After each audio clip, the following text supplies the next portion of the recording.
What's up, YouTube? I haven't done a video in a while, but the last video, the last thing I tweeted, I did want to say, I did say I wanted to talk about PlayStation Now, and I still do want to talk about it. And I was gonna give you my opinion of exactly what I thought about it.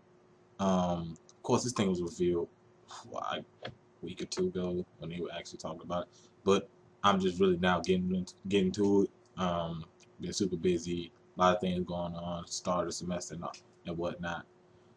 So I haven't been able to upload the videos like I wanted to.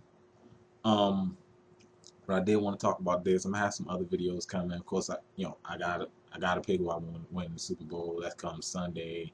A couple other videos that I did want to make. Probably gonna bring out a couple today, but there will be some more videos coming this week. PlayStation Now is is the service that Sony bought. They bought a cloud service, and this is it was called Gaikai, code named Gaikai. Um, it's it's essentially a service that allows you to play uh, PlayStation 1, PlayStation 2, and PlayStation 3 games. I believe PSP and PS Vitas are in there.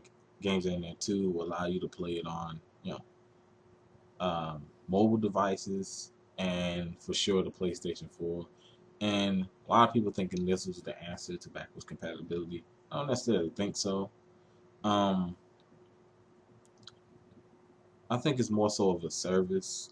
They still haven't announced the price, or if they did, I damn sure don't know. They didn't announce the price. They said around that there will be a beta, and I think it releases around the summer of this year. I think the full thing actually releases the summer this year. Might be wrong, might be the beta, but people are gonna get to try it out this summer. And you know what I think about it is, you know, obviously I don't think it's an answer to, actual full on backwards compatibility, but it's gonna it's sort of like Netflix with games. If you obviously know, everyone knows what Netflix is. Netflix is the streaming service that you can get on just about any device that you currently own, and it allows you for set $8 a month.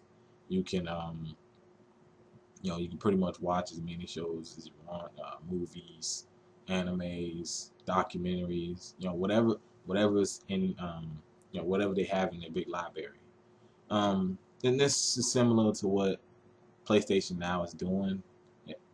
Obviously it won't start out big in terms of the streaming service. It won't start out big. There are some titles that they said they were gonna start with. I do know Last of Us was the big title they mentioned.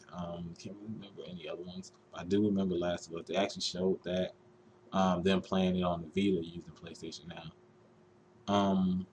One disclaimer though, you need at least a 5 megabit download um, to pretty much run PlayStation Now. That's what they require. I would advise more. And this could hurt some people because in other countries or other areas, people have slower internet. I mean, they not by choice. It's just you know whatever internet is provided by them, they couldn't really get nothing substantially better. So I'm gonna throw that disclaimer out. If you already don't know that you need at least a 5 megabit download, that's what they require for you to get the PlayStation Now. Obviously, you don't want any lag when you're trying to stream a game, and I've been a little bit wary about streaming games, but I just want to do see if this works out.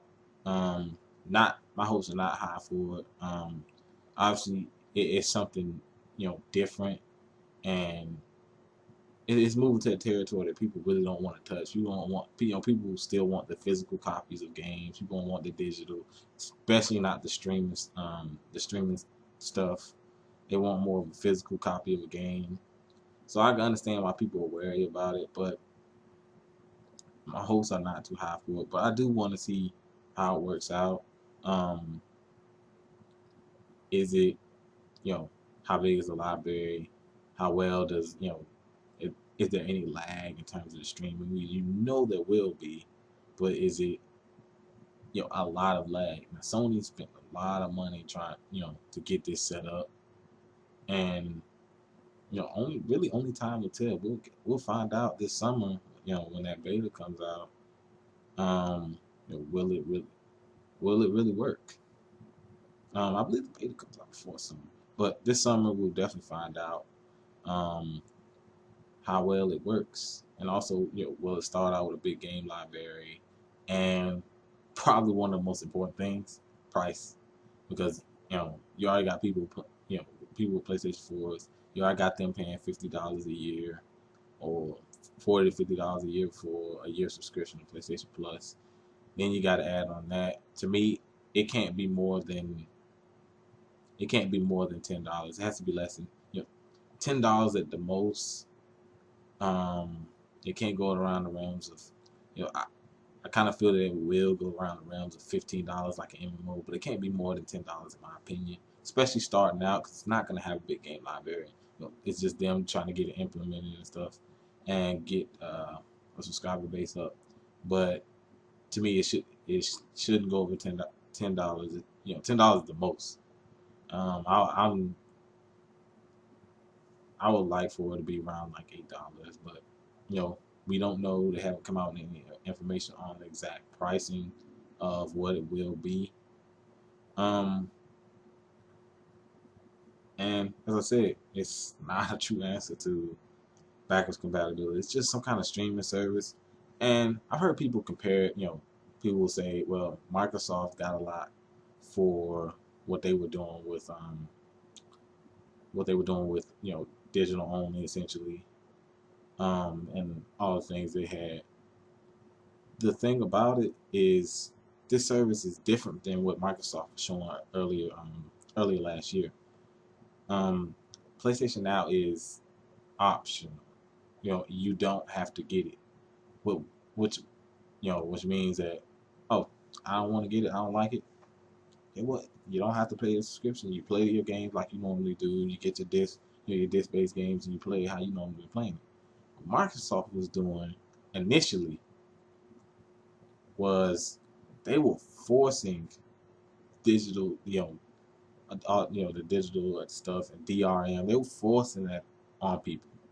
There was no option. If you wanted to play their console, you know, their new console, you had, you had to get it. You had to do digital, because there was a point where they were gonna completely throw out the disk drive.